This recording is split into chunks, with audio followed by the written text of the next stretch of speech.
ഇന്നത്തെ വചന ശുശ്രൂഷയ്ക്ക് കർത്താവിന്റെ സന്നിധി പ്രാർത്ഥിച്ചപ്പോൾ കർത്താവ് എനിക്ക് നൽകി തന്നൊരു വചനം ഞാൻ ആരംഭമായി വായിക്കുവാൻ ആഗ്രഹിക്കുന്നു. അതിനാധാരമായി 2 രാജാക്കന്മാരുടെ പുസ്തകം 7-ാം അധ്യായം അതിന്റെ 1-ാമത്തെ വാക്യം ആരെങ്കിലും എനിക്കൊന്ന് വായിച്ചു തരണം.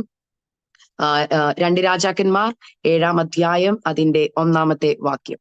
അപ്പോൾ എലീശ, യഹോവയുടെ അരുളപ്പാട് കേൾപ്പീൻ, നാളെ ഈ നേരത്ത് ശമര്യയുടെ പടിവാതുക്കൽ ശേക്കലിന് 1 സെയാ ഗോതമ്പ് മാവും ശേക്കലിന് 2 സെയാ യവവും വിൽക്കുമെന്ന് യഹോവ അരുളി ചെയ്യുന്നു എന്ന് പറഞ്ഞു. നിങ്ങൾക്കൊക്കെ സുപരിചിതമായ ഒരു വചനമാണെന്ന് എനിക്കറിയാം.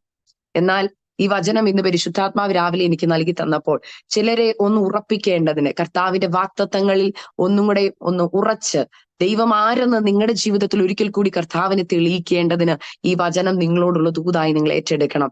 ഇവിടെ എനിക്കറിയാം നിങ്ങൾക്ക് ഇവിടെ കർത്താവിന്റെ ദാസന്മാരൊക്കെ എന്നെ കേൾക്കുന്നത് കൊണ്ട് ഈ വചനം വായിച്ചപ്പോൾ തന്നെ നിങ്ങൾക്ക് ഇതിന്റെ ചരിത്രം മനസ്സിലായി കാണും. എന്നാൽ ഈ വചനത്തിൽ നിന്ന് പരിശുദ്ധാത്മാവ് ഇന്ന് നിങ്ങളോട് സംസാരിക്കുവാൻ ആഗ്രഹിക്കും. നിങ്ങൾ ഇന്ന് ആയിരിക്കുന്ന ചില വിഷയങ്ങളുടെ നടുവിൽ നിങ്ങൾ ഭാരത്തോടും വേദനയോടും കൂടെ ആയിരിക്കുമ്പോൾ പരിശുദ്ധാത്മാവ് ഇന്ന് എലീശ പ്രവാചകൻ പറഞ്ഞ അതേ വാക്യം നിങ്ങളോട് പറയുക, നാളെ ഈ നേരത്ത് നിങ്ങളുടെ ജീവിതത്തിൽ അസാധ്യമെന്ന് പറയുന്ന ചില സാഹചര്യങ്ങളെ, അത് നിങ്ങളുടെ സാമ്പത്തിക മേഖലയിലാവാം, നിങ്ങളുടെ രോഗപരമായ വിഷയങ്ങളിൽ ആകാം, നിങ്ങളുടെ തലമുറയുടെ വിഷയത്തിലാവാം, നിങ്ങൾ എന്ത് പ്രതികൂലത്തിന് നടുവിൽ ഇന്ന് പകൽക്കാലം ഈ മീറ്റിംഗ് അറ്റൻഡ് ചെയ്യുന്നു, അതിന്റെ മേൽ ദൈവത്തിന്റെ അത്ഭുത പ്രവൃത്തികളെ കാണും. ഹല്ലേലൂയ. അത് വെറുതെ പറയരുത്. ഞാൻ ഈ വചനം പറയുമ്പോൾ പരിശുദ്ധാത്മാ പറയുന്ന ഒരു കാര്യം ആരംഭത്തിൽ തന്നെ പറയാം.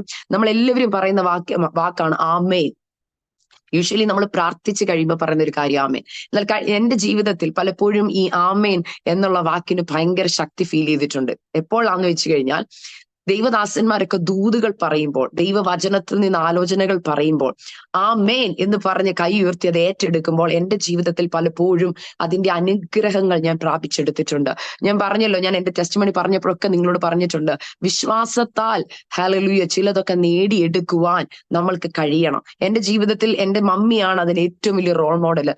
ഞങ്ങൾ വചനം കേൾക്കുമ്പോഴും പ്രാർത്ഥിക്കാനിരിക്കും മമ്മി എപ്പോഴും പറയും, മോനെ കേൾക്കുന്ന വചനം വെറുതെ കേട്ടുവിടരുത്, അത് ആമേൻ പറഞ്ഞങ്ങ് ഏറ്റെടുത്തോണം. അത് ആര് പറഞ്ഞെന്ന് ചിന്തിക്കരുത്, പറയുന്നത് ദൈവവചനമാണ്. കാരണം ഈ ദൈവവചനത്തിന് ശക്തിയുണ്ട്. അത് ഇരുവായ്ത്തലുള്ള ഏത് വാളിനേക്കാളും മൂർച്ചയേറിയതാണ്. അത് നമ്മുടെ പ്രാണനെയും സന്ധിമജ്ജകളെയും തുളച്ചു ചെല്ലുന്നതാണ്.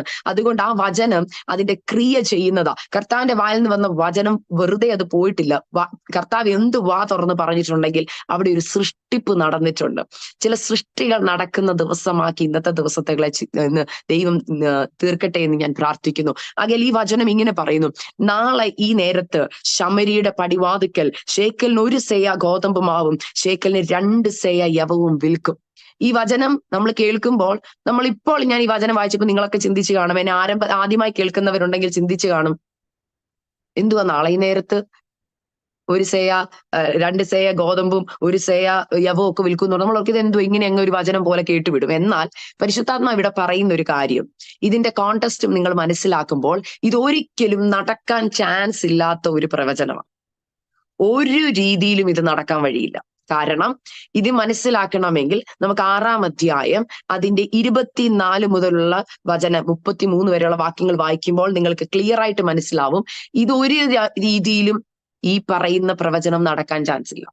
ഇപ്പോൾ നിങ്ങൾ ആയിരിക്കുന്ന സാഹചര്യം വെച്ച് ഇന്ന് ഞാൻ ഈ വചനം പരിശുദ്ധാത്മാവ് നിങ്ങളോട് ഷെയർ ചെയ്യുമ്പോൾ നിങ്ങൾ പറയും, സിസ്റ്റർ ഈ വചനമൊക്കെ പറയുന്ന എനിക്ക് സന്തോഷം, എനിക്ക് കേൾക്കുമ്പോൾ ഭയങ്കര സന്തോഷം തോന്നുന്നുണ്ട്. എന്നാൽ സിസ്റ്റർ ഈ പറയുന്ന വചനം എന്റെ ജീവിതത്തിൽ നടക്കാൻ പോകുന്നില്ല. കാരണം എന്റെ സാഹചര്യം വളരെ മോശമാണ്, എന്റെ ജീവിതത്തിൽ നടക്കത്തില്ല.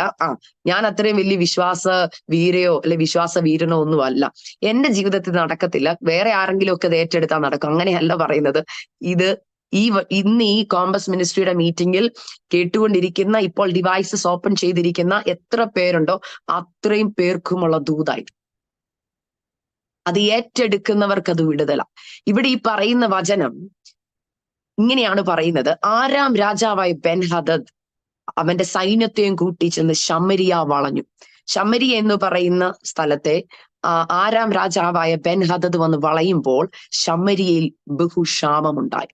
നമുക്കറിയാം പണ്ടത്തെയൊക്കെ കാലത്ത് രാജാക്കന്മാർ വന്ന് രാജ്യങ്ങളും ദേശങ്ങളും ഒക്കെ വളയും അതിങ്ങനെ പിടിച്ചെടുക്കുന്ന ഒരു കാലഘട്ടത്തെ നിങ്ങൾക്കറിയാം, നമ്മളൊക്കെ കഥകളി കേട്ടിട്ടുണ്ട്. ഇതുപോലത്തെ ഒരു സംഭവമാണ് ഇവിടെ നടന്നിരിക്കുന്നത്. ആരാം രാജാവായ ബെൻ ഹദദ് വന്ന് ശമരിയ എന്ന് പറയുന്ന പട്ടണത്തെ വളഞ്ഞേക്കുക. ഇവിടെ പട്ടണം വളഞ്ഞു കഴിഞ്ഞപ്പോൾ എന്ത് സംഭവിക്കുന്നു? അകത്തോട്ടോ പുറത്തോട്ടോ ആർക്കും പോകാനോ വരാനോ കഴിയുന്നില്ല. അകത്തു ബഹുക്ഷാമം ഉണ്ടായേക്കുക. നമ്മുടെ ജീവിതത്തിൽ ഇന്ന് നിങ്ങളായിരിക്കുന്ന സാഹചര്യങ്ങളെ നിങ്ങൾ നോക്കിയാൽ നിങ്ങൾ പറയും, എന്റെ ജീവിതവും ഇതുപോലെയാ. എനിക്ക് മുമ്പോട്ടും പോകാൻ പറ്റുന്നില്ല, പുറകോട്ടും പോകാൻ പറ്റുന്നില്ല. എന്റെ തലമുറയുടെ വിഷയത്തിൽ വളരെ ഒരു ബ്ലോക്ക് വന്നേക്കുകയാ. എന്റെ ആരോഗ്യപരമായ വിഷയത്തിൽ ഒരു വലിയ തടസ്സം വന്നേക്കുകയാ. എന്റെ ജീവിതത്തിൽ സാമ്പത്തിക ബുദ്ധിമുട്ടിൽ ഞാൻ നോക്കുമ്പോൾ ഇതുപോലെ തന്നെ സിസ്റ്ററെ, ഒന്നിനും അകത്തൊരു വിടുതൽ കാണാൻ പറ്റുന്നില്ല. അകത്ത് മൊത്തം ക്ഷാമമാണ്. എന്നാൽ പുറമെ നോക്കിയാൽ നല്ലൊരു പട്ടണമാ ശമരിയ. നല്ല പട്ടണം. നിങ്ങളുടെ ജീവിതത്തിലും പുറമേ നിങ്ങളുടെ കുടുംബക്കാർ നോക്കുമ്പോൾ, നിങ്ങളുടെ വ്യക്തികൾ നോക്കുമ്പോൾ നല്ല ഭവനമുണ്ട്, നല്ല കാറുണ്ട്, നല്ല ചുരിദാറൊക്കെ ഇട്ടാ നടക്കുന്നത്. ആൾക്കാർ പറയും, ഓ അവർക്ക് എന്താ കുഴപ്പം, കുറവൊന്നുമില്ല. എന്നാൽ വീടിന്റെ അകത്ത് ക്ഷാമമാ. അകത്ത് ക്ഷാമമാ. ചിലത് വളഞ്ഞിരിക്കുകയാ. അങ്ങോട്ടോ ഇങ്ങോട്ടോ മാറാൻ പറ്റാതെ, ചലിക്കാൻ പറ്റാതെ ആകെ ഒരു പിരിമുറക്കത്തിനകത്തായിരിക്കുന്ന ചിലരോട് പരിശുദ്ധാത്മാ പറയുക, അകത്തെ ക്ഷാമത്തെ അറിയുന്നവനാ കർത്താവ്. ആരുടെ മുമ്പിൽ നിങ്ങൾക്ക് ചിരിച്ചു കാണിക്കാം, ചിലരുടെ മുമ്പിൽ നിങ്ങൾ വളരെ സന്തോഷമായിട്ട് കാണിക്കും, ചർച്ചിൽ പോകുന്നുണ്ട്, കുടുംബങ്ങളിലെ കാര്യങ്ങളൊക്കെ അറ്റൻഡ് ചെയ്യുന്നുണ്ടെങ്കിലും അകത്ത് ക്ഷാമമാ. അകത്ത് എങ്ങനത്തെ ക്ഷാമമാന്ന് ഈ ക്ഷാമത്തെ വിവരിക്കുമ്പോൾ നിങ്ങൾക്ക് മനസ്സിലാകും. ശമരിയ പട്ടണം കടന്നു പോകുന്നത് ഒരു വലിയ ദുരന്തത്തിൽ കൂടെയാ. വെറും ഒരു ക്ഷാമമെന്ന് ചിന്തിക്കരുതേ. ഭക്ഷണമില്ലാത്ത ഒരു ക്ഷാമം നമ്മൾ ഉടനെ ചിന്തിക്കും ക്ഷാമം. എന്നാൽ ഇവിടെ നടക്കുന്നത് ആ പോരാട്ടം, അല്ലെങ്കിൽ ആ ഒരു അടിമത്വത്തിനകത്തായിരിക്കുന്ന ഈ ശമരിയയിൽ നടക്കുന്നത് നമുക്കൊരിക്കലും ചിന്തിക്കാൻ പോലും പറ്റാത്ത കാര്യങ്ങളാ ഈ ക്ഷാമത്തെ തുടർന്നുണ്ടായിരിക്കുന്നത്. അവിടെ ഇങ്ങനെ പറയുന്നു, അവിടെ നടക്കുന്നത് ഇങ്ങനെയാ. ഒരു കഴുതത്തലയ്ക്ക് 80 വെള്ളിക്കാശും 1/4 കപ്പ് പ്രാകാഷ്ഠത്തിന് 5 വെള്ളിക്കാശും വില കയറി.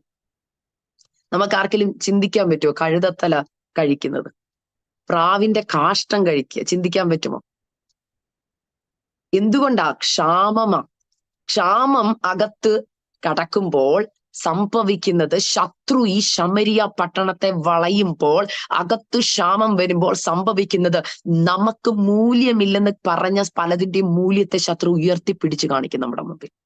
നമ്മൾ പലതും അയ്യേ വേണ്ട, ഇതൊക്കെ ഞങ്ങൾ വിട്ടതാ എന്ന് പറയുന്ന ചിലതിനെ ശത്രു മുമ്പിൽ കൊണ്ടുവന്നിട്ട് പറയും, ഇപ്പൊ കണ്ടോ നീ ഇതിലേക്ക് തിരിയുന്നോ? കാരണം നമുക്കറിയാം, കഴുതത്തല അല്ലെങ്കിൽ പ്രാകാഷ്ടം എന്നൊക്കെ പറയുന്നത് നമുക്കൊരിക്കലും ചിന്തിക്കാൻ പറ്റാത്തൊരു കാര്യങ്ങൾ. എന്നാൽ നമുക്ക് വെറുപ്പ് തോന്നുന്ന ചിലതിന്റെ മൂല്യത്തെ ഉയർത്തി കാണിച്ച് നമ്മുടെ മുമ്പിൽ കാണിക്കുക, ഇപ്പോഴെങ്കിലും നിനക്ക് ഇതിലേക്കൊന്ന് മടങ്ങി വരാൻ പറ്റുമോ? നമ്മൾ വിട്ടത്, നമ്മൾ ചിലപ്പോ പറയും, ഒറ്റയ്ക്ക് വിശ്വാസത്തിലൊക്കെ വന്നിറങ്ങിയവർക്ക് ഇത് മനസ്സിലാവും. കർത്താവിന് വേണ്ടി വില കൊടുത്ത് ഇറങ്ങിക്കഴിയുമ്പോൾ ജീവിതത്തിൽ കഷ്ടതയും പ്രയാസവും ഒക്കെ കടന്നു വരുമ്പോൾ ചില വ്യക്തികളോട് നമ്മൾ പറഞ്ഞൊരു പരിശുദ്ധാത്മാവിനാൽ നയിക്കപ്പെട്ട് പോണോന്നൊക്കെ പറഞ്ഞാലും ചില സമയത്ത് നമ്മൾ ഏലിയാവിനെ പോലെയൊക്കെ ക്ഷീണിക്കുന്നവരാ, ഇല്ലേ? ചില കഷ്ടതയുടെയും ചില കുത്തുവാക്കിന്റെ ഒക്കെ മുമ്പിൽ നമ്മൾ തളർന്നു പോകും. ഇങ്ങനെ തളർന്നു പോകുന്ന സാഹചര്യത്തിൽ എന്തോ സംഭവിക്കുന്നറിയോ?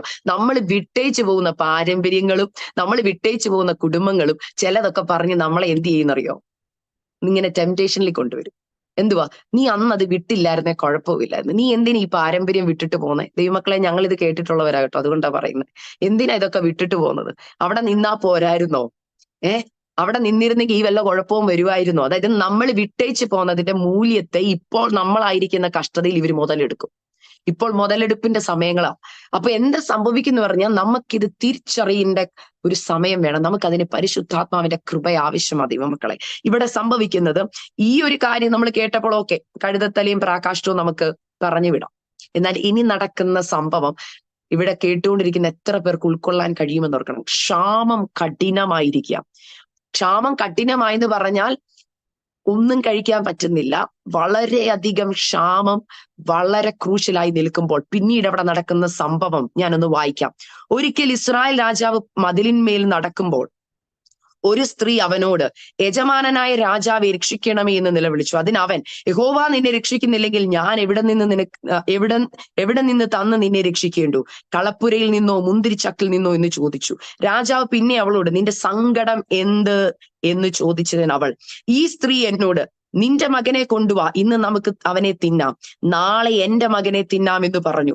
അങ്ങനെ ഞങ്ങൾ എന്റെ മകനെ പുഴുങ്ങി തിന്നു. പിറ്റേന്നാൾ ഞാൻ അവളോട്, നിന്റെ മകനെ കൊണ്ടുവാ, നമുക്ക് അവനെയും തിന്നാം എന്ന് പറഞ്ഞാറേ അവൾ തന്റെ മകനെ ഒളിപ്പിച്ചു എന്ന് പറഞ്ഞു. എത്ര പേർക്ക് മനസ്സിലാവുന്നുണ്ട് ഈ ഒരു സാഹചര്യം? ക്ഷാമം കഠിനമായി വളരെ മോശമായ ഒരു അവസ്ഥയിലേക്ക് വന്നേക്കുകയാ. ദൈവമക്കളെ, ഇന്നത്തെ ഈ കാലഘട്ടവും നമുക്ക് ഇതുമായിട്ട് ചിന്തിച്ചാൽ നമുക്ക് ഭയങ്കരമായിട്ട് സിമിലാരിറ്റി ഫീൽ ചെയ്യും. അടുത്തത് പിടിച്ചേക്കുന്നത് ഈ ക്ഷാമം തലമുറയാണ്. പുറത്ത് ശത്രു വളഞ്ഞാൽ അകത്ത് ക്ഷാമം വരും. നമുക്ക് പല നിലയിൽ അത് ഫീൽ ചെയ്യാം. ഒന്ന് സാമ്പത്തികം, രണ്ട് നമ്മളുടെ അനുദിന ജീവിതത്തിൽ നമുക്ക് ആവശ്യമായ കാര്യങ്ങളെ എല്ലാം ബ്ലോക്ക് ചെയ്യാൻ തുടങ്ങി. പിന്നെ കയറി ശത്രു പിടിച്ചിരിക്കുന്ന ആരെയാണെന്നറിയോ? തലമുറയെ. ഒന്ന് ഓർത്തു നോക്കി, ഒരു പെറ്റ തള്ള വിശപ്പിന്റെ ആധിക്യം കൊണ്ട് സ്വന്തം തലമുറയെ പുഴുങ്ങി തിന്നാൻ ചിന്തിച്ച് അത് ചെയ്തു. പ്ലാൻ ചെയ്യുവല്ല, ചെയ്തു. ഇവിടെ ഈ അമ്മയ്ക്ക് തന്റെ മകനെ നഷ്ടപ്പെട്ടു.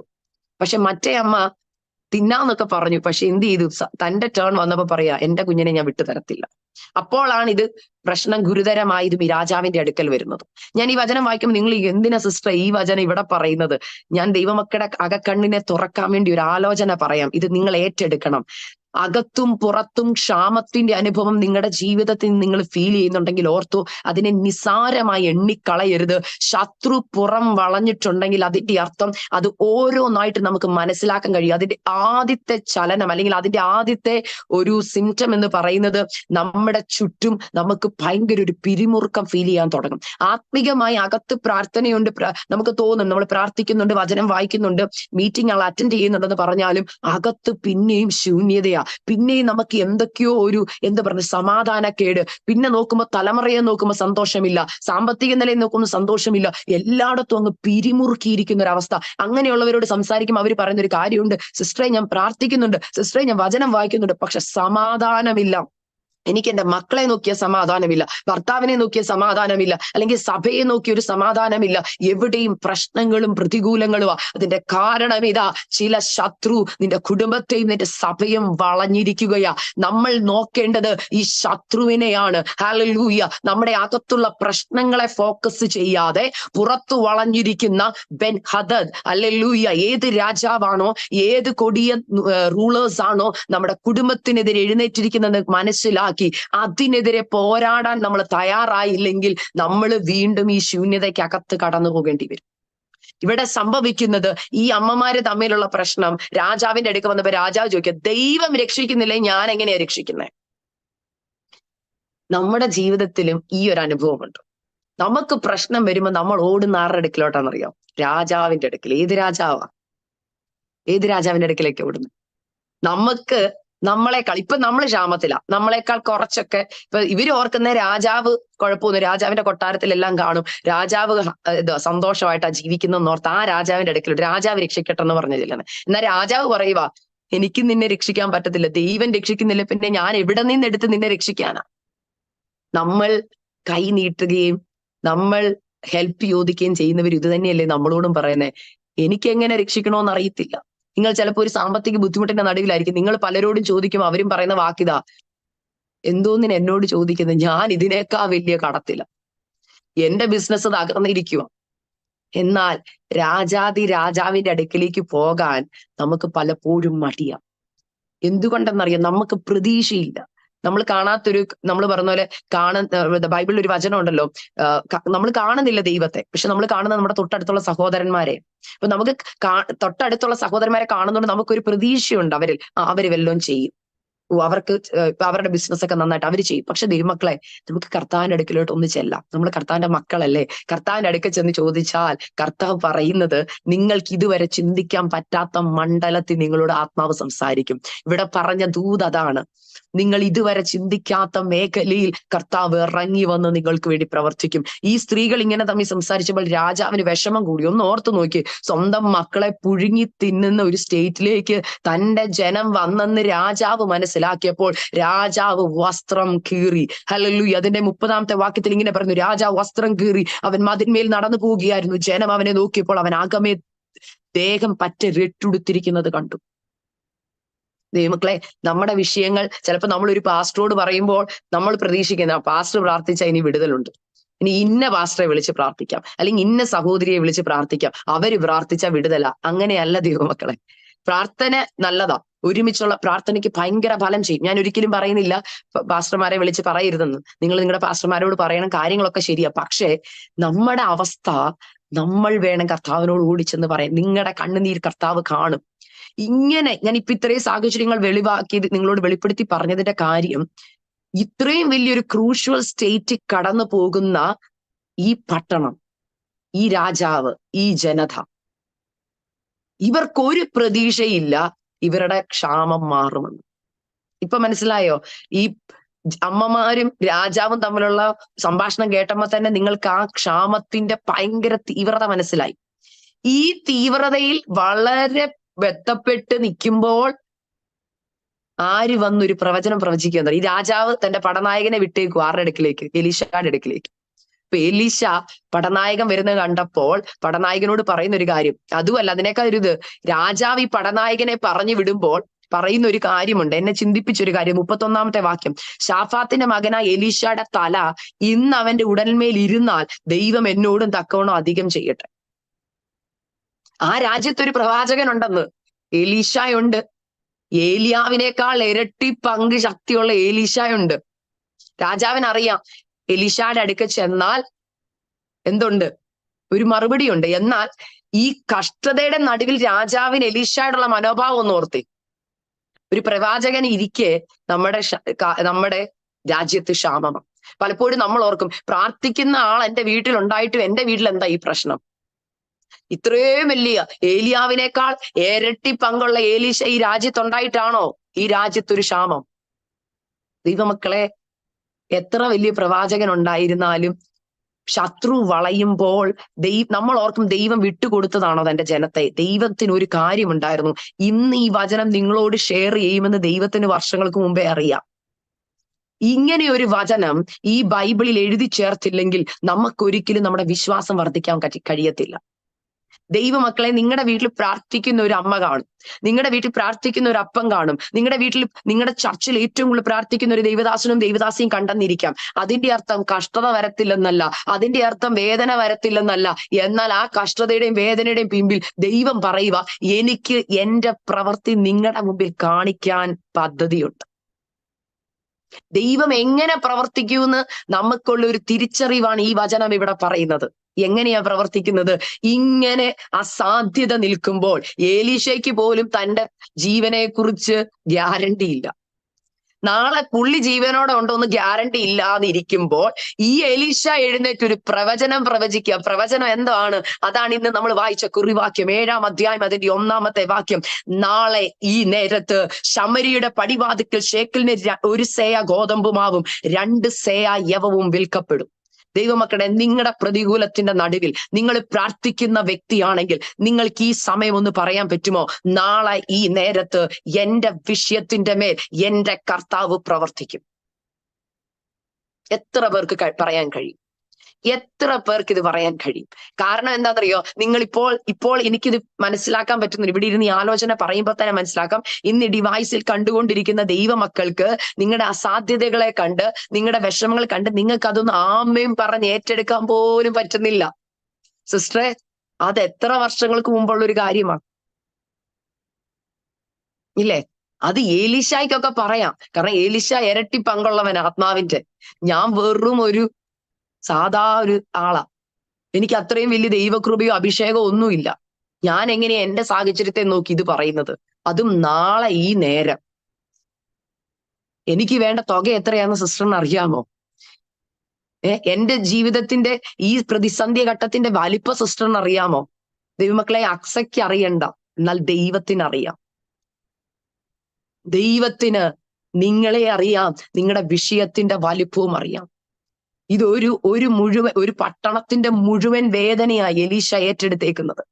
അതും വെറുതെ പ്രവചിക്കുവല്ല, രാജാവ് അയച്ച പടനായകനോടാ ഇത് പറയുന്നത്. രാജാവിന്റെ മെസ്സഞ്ചറിനോട് വിശ്വാസത്തോടെ വാ തുറന്ന് പറയുക. ഇങ്ങനെയാ പറയുന്നത്, യഹോവയുടെ അരുളപ്പാട് കേൾപ്പീൻ. എന്തുകൊണ്ട് എലീശയ്ക്ക് അത് പറയാൻ കഴിയും? എലീശ എലിയാവിന്റെ കൂടെ നടന്ന കാലത്ത് ഇതിനും അധികം വലിയ അത്ഭുതങ്ങളും അടയാളങ്ങളും എലീശ കണ്ടിട്ടുണ്ട്. വലിയ അത്ഭുതങ്ങളും അടയാളങ്ങളും. അതേ ദൈവത്തെ ഇന്നും എലീശ സെർവ് ചെയ്യുന്നത്. എലീശയ്ക്ക് പറയാൻ കഴിയും, ഏലിയാവ് വിളിച്ച ദൈവത്തെ തന്നെയാണ് ഞാനും വിളിക്കുന്നത്. ഏലിയാവ് കണ്ട അത്ഭുതങ്ങളെക്കാൾ അധികം കാണുമെന്ന് ഞാൻ വിശ്വസിക്കുന്നു. ഏലിയാവിന്റെ കാലഘട്ടത്തിൽ അത്ഭുതങ്ങളും അടയാളങ്ങളും നടന്നിട്ടുണ്ടെങ്കിൽ ആ അത്ഭുതങ്ങളും അടയാളങ്ങളും എന്റെ ജീവിതത്തിലും നടക്കും. ദൈവമക്കളെ, നിങ്ങൾക്ക് എത്ര പേർക്ക് അത് ഏറ്റെടുക്കാൻ കഴിയും? ഇന്നൊന്ന് ഒരു മിനിറ്റ് ഒന്ന് ഏറ്റെടുക്കാമോ? കർത്താവേ, എലീശ പറഞ്ഞതുപോലെ ഞാൻ എന്റെ ജീവിതത്തെ നോക്കി പറയുക, ഞാൻ എന്റെ തലമുറയെ നോക്കി പറയുക, നാളെ ഈ നേരത്ത് എന്റെ ജീവിതത്തിൽ ഒരു അത്ഭുതം നടക്കും. ദൈവമക്കളെ, ഇത് ഞാൻ പറയുമ്പോൾ നിങ്ങൾ ഓർക്കും, സിസ്റ്ററെ ഒരു 24 മണിക്കൂർ കൊണ്ട് കാര്യങ്ങൾ നടക്കുമോ? ഞാൻ പറയാം, നടക്കും. എന്റെ ജീവിതത്തിൽ നടന്നിട്ടുണ്ട്. ഞാൻ എപ്പോഴും പറയുന്ന ഒരു കാര്യം, 9 മണിക്ക് നിങ്ങൾക്ക് ഒരു കാര്യം സാധിക്കണം, 8:59 വരെ നിങ്ങളുടെ സമയമാണ്. 8:59 വരെ നിങ്ങളുടെ സമയമാ. 8:59 വരെ നിങ്ങൾക്ക് തീരുമാനിക്കാം നിങ്ങൾ എന്ത് ചെയ്യണമെന്ന്.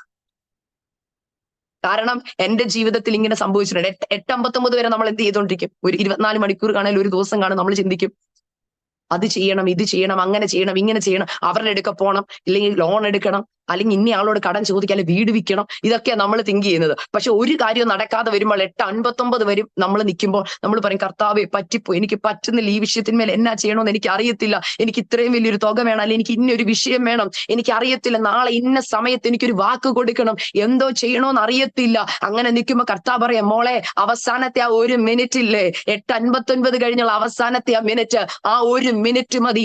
ഒരു വാക്കുകൊണ്ട് സകലത്തെയും ഉളവാക്കിയവൻ ഉണ്ടാകട്ടെ എന്ന് പറഞ്ഞപ്പോൾ സകലത്തെയും സൃഷ്ടിച്ച കർത്താവ് പറയുക, ആ ഒരു വാക്ക് മതി എനിക്ക് നിന്റെ ജീവിതത്തിൽ ചില അത്ഭുതങ്ങളെ ചെയ്യുവാൻ. എന്നാൽ നിനക്കത് ഏറ്റെടുക്കാൻ പറ്റുന്നുണ്ടോ? ആ വാക്കിനെ ഒന്ന് വിശ്വസിക്കാൻ പറ്റുന്നുണ്ടോ? ഉണ്ടാകട്ടെ എന്ന് പറഞ്ഞപ്പോൾ ചിലത് സൃഷ്ടിക്കപ്പെട്ടതുപോലെ, ഹല്ലേലൂയ, ചിലത് സൃഷ്ടിക്കപ്പെട്ടതുപോലെ നിങ്ങളുടെ ജീവിതത്തിൽ ചില സൃഷ്ടിപ്പുകൾ ഈ സമയത്ത് നടക്കുകയാ. ഒരിക്കലും ചലിക്കത്തില്ലെന്ന് പറഞ്ഞ വിഷയങ്ങൾ, ഒരിക്കലും ആ വ്യക്തിക്ക് ഒരു മാറ്റം വരത്തില്ലെന്ന് പറയുന്ന വിഷയങ്ങൾ, ഒരിക്കലും എന്റെ ഭർത്താവോ എന്റെ മകനോ മാനസാന്തരപ്പെടത്തില്ലെന്ന് പറയുന്ന വിഷയത്തിന്റെ മേൽ കർത്താവ് പറയുക, നാളെ ഈ നേരത്ത് എനിക്ക് ചില ഇടപെടൽ ചിലരുടെ വ്യക്തി ജീവിതങ്ങളിൽ ചെയ്യുവാൻ കഴിയുമെന്ന് നിങ്ങൾ വിശ്വസിക്കുന്നുവോ? ഏറ്റെടുത്താൽ അത് നിങ്ങളുടെ ജീവിതത്തിൽ നടക്കും. ഇത് ഞാൻ പറയുമ്പോൾ ഇത് ഏറ്റെടുക്കാത്ത വ്യക്തികളുമുണ്ട്. അതിന് ഏറ്റവും വലിയ തെളിവാണ് എലീശയുടെ അടുക്കൽ ആളയച്ച രാജാവിന്റെ അകമ്പടി നായകൻ. നിങ്ങളിൽ ആരെങ്കിലും ഇങ്ങനെ ഒരു വ്യക്തിയാണോ എന്ന് ഇപ്പൊ ഞാൻ ഈ മെസ്സേജ് പറഞ്ഞുകൊണ്ടിരിക്കുമ്പോൾ ദൈവം തന്ന ആലോചനയാണ് ഞാൻ നിങ്ങളോട് ഷെയർ ചെയ്യുന്നത്. ഈ ഷെയർ ചെയ്യുന്ന സമയത്ത് തന്നെ ആരുടെയെങ്കിലും ഒക്കെ മനസ്സിൽ കൂടെ പോകാം, സിസ്റ്ററെ ഇതൊക്കെ എത്ര നാള് ഞങ്ങൾ കേട്ടതാ, എത്ര നാളുകൾ കഴിഞ്ഞു പോയെന്നറിയാം, ഇതൊന്നും എന്റെ ജീവിതത്തിൽ നടക്കത്തില്ല. അങ്ങനെ പറയുന്ന വ്യക്തികൾക്കുള്ള ദൂത് അടുത്തത്. ഇവിടെ പറയുന്ന ഒരു കാര്യം, അടുത്ത ഒരാള് രാജാവിന്റെ അകമ്പടി നായകൻ ഇത് കേട്ട പുറകെ പറയുന്ന ഒരു വാക്കാ. എന്തുവാന്നറിയാമോ? ഇങ്ങനെയാ പറയുന്നത്, അതിന്റെ 2-ാമത്തെ വാക്യം, രാജാവിന് കൈത്താങ്ങൽ കൊടുക്കുന്ന അകമ്പടി നായകൻ ദൈവപുരുഷനോട്, യഹോവ ആകാശത്തിന് കിളിവാതിലുകൾ ഉണ്ടാക്കിയാലും ഈ കാര്യം സാധിക്കുമോ എന്ന് പറഞ്ഞു. എന്ന് വെച്ചാ എന്താ? ഒരു പട്ടണത്തിന് മൊത്തം ഭക്ഷണം കൊടുക്കണോ? ഒരു പട്ടണത്തിന് മൊത്തം ഭക്ഷണം കൊടുക്കണം. രാജാവിന്റെ അകമ്പടി നായകൻ ബുദ്ധി കൊണ്ട് ചിന്തിച്ചിട്ട് പറയുക, ആകാശത്തിന്റെ കിളിവാതിൽ ഇനി മൊത്തം തുറന്നാലും ഇത് നടക്കാൻ പോകുന്നില്ല. ഞാൻ പറയട്ടെ, ഞാൻ പലപ്പോഴും പലരും കടബാധ്യതകളൊക്കെ ഉള്ളപ്പം എന്നോട് പ്രാർത്ഥിക്കാനൊക്കെ പറഞ്ഞിട്ടുണ്ട്, സിസ്റ്ററെ എനിക്ക് 1-2 രൂപയൊന്നും അല്ല, ലക്ഷക്കണക്കിനാ കടമുള്ളത്. സിസ്റ്ററെ എനിക്ക് നാളെ ഈ സമയത്ത് എത്ര ലക്ഷങ്ങൾ വേണോന്നറിയാമോ? സിസ്റ്ററെ എന്റെ ജീവിതത്തിൽ എന്തുവാ പ്രശ്നം? ഡോക്ടർ പറഞ്ഞു ഇനി നടക്കത്തില്ലെന്ന്, ഇനി കുഞ്ഞുങ്ങൾ ഉണ്ടാവത്തില്ലെന്ന് ഡോക്ടർ പറഞ്ഞത്. അതും ഏറ്റവും വലിയ ഡോക്ടറാ പറഞ്ഞേക്കുന്നത്. എത്ര പേരെ ചികിത്സിച്ച ഡോക്ടറാണെന്നറിയാമോ? ആ ഡോക്ടർ എന്നോട് പറഞ്ഞു ഇന്ന കാര്യത്തിന് ഇനി മറുപടി ഇല്ലെന്ന്. എന്റെ കുഞ്ഞിനെ നോക്കി ടീച്ചർ പറഞ്ഞു ഇനിയും പ്രതീക്ഷയൊന്നും ഇല്ല, കൊച്ചിനെ സ്കൂളിൽ നിന്ന് മാറ്റിയേക്കാൻ, ഇനി ആ വിദ്യാഭ്യാസം വലിയ പ്രയോജനമൊന്നും ഇല്ലെന്ന്, ഇനി നടക്കത്തില്ലെന്ന സിസ്റ്ററെ പറഞ്ഞേക്കുന്നത്. അതുകൊണ്ട് എനിക്ക് ഇതങ്ങോട്ട് വിശ്വസിക്കാൻ പറ്റത്തില്ല. ഇതുപോലെ അവിശ്വാസമുള്ള ആരെങ്കിലും ഉണ്ടെങ്കിൽ പരിശുദ്ധാത്മാ പറയുക, നിങ്ങൾ ഈ അകമ്പടി നായകനെ പോലെ ആവരുത് കേട്ടോ. കർത്താവിന്റെ പ്രവൃത്തിയെ ചോദ്യം ചെയ്യരുത്. കർത്താവ് ചോദിക്കുക, ഞാൻ പ്രവർത്തിക്കും, ആർ തടുക്കും? ആർക്കാ തടുക്കാൻ പറ്റുന്ന? നമുക്ക്. നമ്മുടെ അവിശ്വാസം കൊണ്ട് ചില പ്രവർത്തികൾ തടുക്കപ്പെടും. അതുകൊണ്ട് ഇവിടെ പറയുന്ന ഒരു വാക്കുണ്ട്, അതിന് അവൻ എലീശ പറയുക, നിന്റെ കണ്ണുകൊണ്ട് നീ കാണും, എങ്കിലും നീ അതിൽ നിന്ന് തിന്നുകയില്ല എന്ന് പറഞ്ഞു. ആ വാക്യത്തിന്റെ അർത്ഥം മനസ്സിലാവുന്നുണ്ടോ? അകമ്പടി നായകൻ അതുകൊണ്ട് വിശ്വസിക്കാൻ പറ്റുന്നില്ല. അകമ്പടി നായകൻ പറയുക, ആകാശത്തിന്റെ കിളിവാതിലൊന്നും തുറന്നാൽ ഇത് നടക്കാൻ പോകുന്നില്ല. അപ്പൊ എലീശ പറയുക, നീ കണ്ണുകൊണ്ട് കാണും, പക്ഷേ നീ തിന്നുകയില്ല. എന്നുവെച്ചാൽ നീ പട്ടിണി കിടന്ന് തന്നെ മരിക്കും. നമുക്ക് ആ അവസ്ഥ വരരുത് ദൈവമക്കളെ. ചില ദൈവപ്രവർത്തികൾ തലമുറയിലും കൊച്ചുമക്കളിലും നടക്കുമെന്ന് ദൈവം പറയുമ്പോൾ ആമേൻ എന്ന് പറഞ്ഞത് റിസീവ് ചെയ്തിട്ട് പറയണം, എന്റെ മക്കളുടെ അനുഗ്രഹം ഞാൻ കാണും, എന്റെ തലമുറയുടെ അനുഗ്രഹത്തെ ഞാൻ കാണും, എന്റെ കൊച്ചുമക്കളുടെ അനുഗ്രഹത്തെ ഞാൻ കാണും. ബൈബിളിൽ ഒരു വചനമുണ്ട്, നിന്റെ മക്കളെയും മക്കളുടെ മക്കളെയും നീ കാണുമെന്ന്. എന്തുകൊണ്ട് നമുക്കത് ഏറ്റെടുത്ത് പ്രാർത്ഥിച്ചുകൂടാ? എന്റെ മക്കളുടെ അനുഗ്രഹം ഞാൻ കാണും, എന്റെ കൊച്ചുമക്കളുടെ അനുഗ്രഹം ഞാൻ കാണും, എന്റെ മക്കളുടെ ആത്മീക ജീവിതത്തിൽ നടക്കുന്ന അഭിവൃദ്ധി ഞാൻ കാണും, എന്റെ തലമുറ അല്ലെങ്കിൽ കർത്താവിന് വേണ്ടി ശോഭിക്കുന്നത് ഞാൻ കാണും. അതെങ്ങനെ നടക്കുമെന്ന് ചോദിക്കരുത്. ഞാൻ എത്രയോ കുഞ്ഞുങ്ങളുടെ ടെസ്റ്റിമണി ഇപ്പോൾ നമ്മൾ പറഞ്ഞ ആസാദിയിലൊക്കെ കാണുമ്പോൾ തല്ലിപ്പൊളിയായിട്ട് നടന്ന് പ്രതീക്ഷയൊന്നുമില്ലാത്ത മാതാപിതാക്കളുടെ മക്കള് ഉയർന്നു വരുന്നത് ഞാൻ കണ്ടിട്ടുണ്ട്. അവർ പറഞ്ഞിട്ടുണ്ട്, ഞങ്ങളുടെ ജീവിതത്തിൽ ഞങ്ങളുടെ പപ്പായും മമ്മി ഞങ്ങളെ നോക്കി പറഞ്ഞിട്ടുണ്ട്, ഇവൻ നന്നാവത്തില്ല, അല്ല ഇവൻ പഠിച്ച് വലിയ ആളാവത്തില്ല, പഠിക്കാൻ വലിയ കഴിവില്ല. എന്നാൽ ആ തലമുറയെ പൊങ്ങി വന്നേക്ക് നിന്ന്. ദൈവമക്കളെ, നമ്മൾ ആരെ നോക്കിയാണോ പറയുന്നത് കഴിവില്ല, ഇവൻ നന്നാവത്തില്ലെന്ന്? ദൈവം അവരെ നോക്കി പറയും, എനിക്കെന്നാ അവനെ മതി, ഞാൻ എന്നാ അവനെ എടുക്കാൻ പോവുക. പക്ഷെ നിങ്ങൾക്കൊന്ന് നിങ്ങളുടെ തലമുറയെ കർത്താന്റെ കരങ്ങളിൽ കൊടുത്തിട്ട് പറയാൻ പറ്റുമോ, ഈ പ്രതീക്ഷയില്ലെന്ന് പറഞ്ഞ് എന്റെ തലമുറയെ അപ്പാ ഞാൻ അങ്ങയുടെ കരങ്ങളിൽ കൊടുക്കുക, എന്റെ ജീവിതത്തിൽ ഒരു നാളെ വെളിപ്പെടും, ആ നാളെ ഹല്ലേലൂയ ഒരു വലിയ അത്ഭുതത്തെ ഞാൻ കാണും. എത്ര പേർക്ക് അതൊന്ന് ഏറ്റെടുത്ത് പ്രാർത്ഥിക്കാൻ കഴിയും? കർത്താവേ, ഞാൻ ആ ദൂതിന്റെ മുമ്പിൽ എന്നെ സമർപ്പിക്കുക, എന്റെ ജീവിതത്തെ സമർപ്പിക്കുക, എന്റെ ശുശ്രൂഷയെ സമർപ്പിക്കുക, എന്റെ ഭർത്താവിനെ സമർപ്പിക്കുക, ഒരു വലിയ ഡെലിവറൻസ് ഞാൻ കാണും. അത് കഴിഞ്ഞ് ഇവിടെ സംഭവിക്കുന്നത് ഇതേ കാര്യം എലീശ പറഞ്ഞു, അകമ്പടി നായകൻ കേട്ടു, അവൻ അവിശ്വസിച്ചു. എന്നാൽ വലിയ ഒരു മിറക്കിൾ അവരുടെ ജീവിതത്തിൽ നടക്കാൻ പോകുക. ഇത് പറയുമ്പോൾ തന്നെ എന്റെ ജീവിതത്തിൽ നടന്ന ഒരു അനുഭവം ഞാൻ നിങ്ങളുമായിട്ട് ഷെയർ ചെയ്യാം. 2012 ഞാൻ നഴ്സിംഗ് കഴിഞ്ഞ് ജോലിയിൽ ആയിരിക്കുന്ന സമയം, ഞാൻ പഠിച്ച കോളേജിൽ തന്നെ പഠിപ്പിക്കാൻ കയറിയ സമയത്ത്, ഞങ്ങൾ അന്ന് എന്റെ പപ്പായും മമ്മി കോട്ടയം പള്ളം എന്ന് പറയുന്ന സ്ഥലത്താണ് ഞങ്ങളുടെ ശുശ്രൂഷ. അന്ന് ഞങ്ങൾക്ക് ഒരു കൊച്ചു ചർച്ചാണുള്ളത്, അധികം ആൾക്കാരൊന്നുമില്ല, ഹിന്ദുക്കളിൽ നിന്ന് പുതിയതായി വിശ്വാസത്തിൽ വരുന്ന ഒരു കൊച്ചു ഒരു കൂട്ടായ്മ, അധികം വിശ്വാസികളൊന്നുമില്ല. അങ്ങനെ കൂട്ടായ്മ നടക്കുമ്പോൾ ഞങ്ങൾക്ക് ഒരു മുറി വാടകയ്ക്ക് വേണം. ഞങ്ങളുടെ വീട്ടിലാണ് ആരാധന നടത്തിക്കൊണ്ടിരുന്നത്. അപ്പം അത്യാവശ്യം ആൾക്കാരൊക്കെ വന്നപ്പോൾ സ്ഥലം വേണ്ടി വരുന്നത് കൊണ്ട് ഞങ്ങൾ ഇങ്ങനെ പ്രാർത്ഥിച്ചുകൊണ്ടിരുന്നത്. അപ്പൊ ഞങ്ങൾ പ്രാർത്ഥിച്ചു. ഞങ്ങളുടെ വീടിന്റെ തൊട്ടടുത്ത് ഒരു പഴയ ഒരു സിനിമാ തിയേറ്റർ ഉണ്ടായിരുന്നു. പഴയ ഒരു സിനിമാ തിയേറ്റർ, വളരെ വർഷങ്ങൾക്ക് മുമ്പുള്ള ഒരു സിനിമാ തിയേറ്റർ. ആ സിനിമാ തിയേറ്റർ കത്തിപ്പോയപ്പോൾ അതിന്റെ ഒരു കൊച്ചു മുറി, ടിക്കറ്റ് കൊടുത്തോണ്ടിരുന്ന ഒരു കൗണ്ടർ ഇങ്ങനെ റെന്റിന് കൊടുക്കുന്നുണ്ടെന്ന് പറഞ്ഞു. അപ്പോൾ ഞങ്ങളുടെ അടുത്തുള്ള ഒരു ആംഗിള് പറഞ്ഞു, പാസ്റ്ററെ, വർഷങ്ങൾക്ക് മുമ്പ് ഈ തിയേറ്ററിന്റെ തൊട്ട് ഫ്രണ്ടിൽ ഒരു ഗ്രൗണ്ട് ഉണ്ട്. ഈ ഗ്രൗണ്ടില് ഒത്തിരി കൺവെൻഷനുകൾ നടക്കുന്ന ഒരു ഗ്രൗണ്ടാണ്. അപ്പോൾ ഈ ഗ്രൗണ്ടിൽ ഇങ്ങനെ കൺവെൻഷൻ നടന്ന സമയത്ത് ഒരിക്കലും ഒരു ദൈവദാസൻ തൂത് പറഞ്ഞിട്ടുണ്ടായിരുന്നു, ഇവിടെ ഒരു ആരാധന നടക്കുമെന്ന്. അതുകൊണ്ട് പാസ്റ്ററെ, നമുക്ക് പോയി ആ ഓണറോടൊന്ന് ചോദിക്കാം, ആ മുറി നമുക്ക് വാടകയ്ക്ക് കിട്ടുമോ? സാധ്യം. അദ്ദേഹം ഒരു ഹിന്ദുവാണ്, അദ്ദേഹം ദൈവവിശ്വാസിയൊന്നും അല്ല. അദ്ദേഹം കോട്ടയത്തുള്ള ഒരു വലിയ ഒരു അഡ്വക്കറ്റാണ്. കീർത്തി മെഡിക്കൽസ് എന്ന് പറയുന്ന കോട്ടയത്ത് ഒരു മെഡിക്കൽ സ്റ്റോർ ഒക്കെ ഉണ്ട് അദ്ദേഹത്തിന്. അപ്പം ഞങ്ങൾ ചെന്ന് എന്റെ പപ്പായെന്ന് അദ്ദേഹത്തെ പോയി കണ്ടു. അദ്ദേഹം പറഞ്ഞു, ആദ്യം വിസമ്മതിച്ചു, പിന്നെ പറഞ്ഞു എന്തായാലും മുറി വെറുതെ കിടക്കുക, ടിക്കറ്റ് കൗണ്ടർ, ബാക്കിയെല്ലാം കത്തിപ്പോയി. അങ്ങനെ ദൈവകൃപയാൽ ഞങ്ങൾ ആ മുറി വാടകയ്ക്ക് എടുത്തു. പഴയൊരു സിനിമാ തിയേറ്ററിന്റെ ടിക്കറ്റ് കൗണ്ടർ വാടകയ്ക്ക് എടുത്തു. അന്ന് അതിന് 500 രൂപയായിരുന്നു. പിന്നീട് അതിന് 700 രൂപയാക്കി, പിന്നെ 1000 ആക്കി, 1500 ആക്കി. അങ്ങനെ ഞങ്ങൾ കുറച്ച് വർഷങ്ങൾ അവിടെ ആരാധിച്ചു. അങ്ങനെ 2012 ഞാൻ ജോലിയിൽ ഇരിക്കുന്ന സമയത്ത് ഒരു ദിവസം എന്റെ പിതാവ് എന്നെ വിളിച്ചിട്ട് പറഞ്ഞു, മോളെ, എന്നെ ഇന്ന് ഓണർ വിളിച്ചിട്ട് ഇങ്ങനെ പറഞ്ഞു, എത്രയും പെട്ടെന്ന് നിങ്ങൾ ഇത് ലീസിന് എടുക്കണം, ഇത്ര വർഷത്തേക്ക് ഞാൻ ഇത് വിൽക്കാൻ പോവാ, ഒന്നെങ്കിൽ നിങ്ങൾ ഇത് റെന്റിന് കണ്ടിന്യൂ ചെയ്യണം, അല്ലെങ്കിൽ ഇത്ര രൂപ തന്ന് നിങ്ങൾ ഈ സ്ഥലം മേടിക്കണോന്ന് പറഞ്ഞു. അപ്പം ഞങ്ങൾക്ക് വാടകയ്ക്ക് എന്നും മാസം കൊടുക്കാനുള്ള ഒരു സാമ്പത്തിക ബുദ്ധിമുട്ടുള്ള ഒരു കാലഘട്ടമായിരുന്നു ഞങ്ങളോട് ചോദിച്ചത് ഇങ്ങനെയാണ്, 3.5 ലക്ഷം രൂപ എത്രയും പെട്ടെന്ന് എനിക്ക് തരണം. ഞങ്ങൾക്ക് ഒരു 3 മാസത്തെ സമയവും തന്നു, 3.5 ലക്ഷം രൂപ കൊടുക്കണം. എന്നാൽ 3.5 ലക്ഷം രൂപ 750 രൂപ അന്ന് വാടകയ്ക്ക് കൊടുക്കാൻ പൈസ ഇല്ലാത്ത ഞങ്ങളോടാ പറയുന്നത് 3.5 ലക്ഷം രൂപ ഇത്ര മാസത്തിനുള്ളിൽ തരണം. അതും ഞങ്ങൾക്ക് ഞാൻ ഇത് അറിയുമ്പോൾ എന്റെ മുമ്പിൽ ഇനി 1 മാസേ സമയമുള്ളൂ. പപ്പ പറഞ്ഞത് വേറൊന്നിനുമില്ല, പ്രാർത്ഥിക്കാൻ വേണ്ടിയാ. ഞാൻ ദൈവമക്കളോട് എന്റെ അനുഭവം പറഞ്ഞിട്ടുള്ളതുകൊണ്ട് നിങ്ങൾക്ക് മനസ്സിലാവും. എനിക്ക് അന്ന് കിട്ടിക്കൊണ്ടിരുന്ന 4680 രൂപ സാലറി. ഞാൻ പറഞ്ഞു, എന്റെ വീടിന്റെ വാടക, ചർച്ച്, എന്റെ 3 അനിയത്തിമാര് പഠിക്കുന്നു. വളരെ ബുദ്ധിമുട്ടും ഞെരുക്കവും ഉള്ള ഒരു കാലഘട്ടത്തിൽ ഞങ്ങൾ പോവുക. അപ്പോൾ ഈ 3.5 ലക്ഷം രൂപ എന്ന് പറയുന്നത് വളരെ വളരെ ബുദ്ധിമുട്ടുള്ളതാണ്. ഞങ്ങൾക്ക് കിട്ടാൻ ഒരു വഴിയും. അങ്ങനെ പപ്പ ചെന്ന് പ്രാർത്ഥിച്ചു. അങ്ങനെ ഇരുന്നപ്പോ ഒരു ദിവസം ഞങ്ങൾ ഇങ്ങനെ പ്രാർത്ഥിച്ചിട്ട് അദ്ദേഹത്തോട് പറഞ്ഞു, സാറേ ഞങ്ങൾക്ക് 3.5 ലക്ഷം രൂപ ഒറ്റയടിക്ക് തരാൻ പറ്റത്തില്ല, ഞങ്ങൾക്ക് കഴിയത്തില്ല. അതുകൊണ്ട് സാർ എന്തെങ്കിലും ഒന്ന് കുറച്ച് ഞങ്ങൾക്കൊന്ന് തരണം എന്ന് പറഞ്ഞു. അപ്പൊ അദ്ദേഹം പറഞ്ഞു, ഒരു കാര്യം ചെയ്യും, നിങ്ങൾക്ക് സമയം തരാം, പക്ഷെ ഈ മാസത്തിന്റെ അവസാനം 31-ാം തീയതി തന്നെ എനിക്ക് നിങ്ങൾ 2 ലക്ഷം രൂപ തരണം. 1.5 ലക്ഷം രൂപ ഞാൻ കുറച്ച് തരാം. 2 ലക്ഷം എന്ന് പറയുമ്പോഴും ഞങ്ങൾക്ക് ഒരു വലിയ തുകയാ. പക്ഷെ എന്തോ ചെയ്യണമെന്നറിയാം. ആകെ അറിയാമെന്ന് ഞാൻ ഇപ്പോഴും ദൈവമക്കളോട് പറഞ്ഞിട്ടുണ്ട്. ഉപവാസവും പ്രാർത്ഥനയും. എന്റെ പപ്പ പെട്ടെന്ന് ഉപവാസം ഡിക്ലെയർ ചെയ്തു. ചർച്ച 21 ദിവസം ഉപവാസം. ഞാൻ പറഞ്ഞല്ലോ, ഞങ്ങളുടെ ചർച്ചിൽ പുതിയതായിട്ട് വരുന്ന വിശ്വാസികൾ, അവർക്ക് പ്രാർത്ഥന എന്ന് പറഞ്ഞ് ഭയങ്കര ഇഷ്ടം. 21 ദിവസം ഉപവാസം എന്ന് പറയുമ്പോൾ എല്ലാവരും ചർച്ചിനകത്ത് രാവിലെ പ്രാർത്ഥനയ്ക്ക് വന്ന് വൈകിട്ടാണ് എല്ലാവരും പോകുന്നത്. കംപ്ലീറ്റ് ഉപവാസമാണ്. ഇപ്പൊ എല്ലാവരും ഉപവസിക്കാൻ പ്രാർത്ഥിക്കാൻ ഇരിക്കുക. അങ്ങനെ ഇരിക്കുമ്പോൾ ആദ്യത്തെ ദിവസം അപ്പൊ ഉപവാസം ഇങ്ങനെ തുടങ്ങിയപ്പോൾ ഒരു സിസ്റ്റർ ഞങ്ങളുടെ പപ്പായോട് പറഞ്ഞു, പാസ്റ്ററെ ഇന്ന് എന്റെ വീട്ടിൽ ഉപവാസ പ്രാർത്ഥന നടത്താമോ? പപ്പ പറഞ്ഞു, അതിനെന്താ. അവരുടെ വീട്ടിലേക്ക് നടത്തി. ആന്റി വിവാഹം കഴിച്ചിട്ടില്ല, ആന്റിക്ക് ഒരു ബ്രദർ ഉണ്ട്.